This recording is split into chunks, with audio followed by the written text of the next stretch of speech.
Equal to ఎంత 11/10 whole power of n అనేది వచ్చింది. ఇప్పుడు మీకు ఈ సంఖ్యలను చూడగానే అవి స్క్వేర్స్ ఆ క్యూబ్స్ అనేది గుర్తు రావాలి. 121 అంటే 11 స్క్వేర్, 100 అంటే 10 స్క్వేర్. ఓకేనా?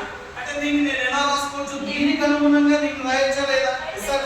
అంటే దీన్ని 11/10 హోల్ స్క్వేర్ గా రాస్తున్నాను. అవునా? కరెక్టే కదా? Is equal to 11/10 whole power of n. 11/10 cancel. n is equal to ఎంత? 2. అంటే ఇప్పుడు ఎంత కాలం పడుతుంది? ఇదంతా పెద్ద ప్రాసెస్ చేయాలి. ఓకేనా? నేను ఏమంటున్నాను అంటే ఇక్కడ ప్రతి సంవత్సరము లెక్కించమన్నాడా, అర్ధ సంవత్సరమా, లేదా ప్రతి 3 నెలలకు ఒకసారి వడ్డీ లెక్కించమన్నాడా? ప్రతి సంవత్సరం.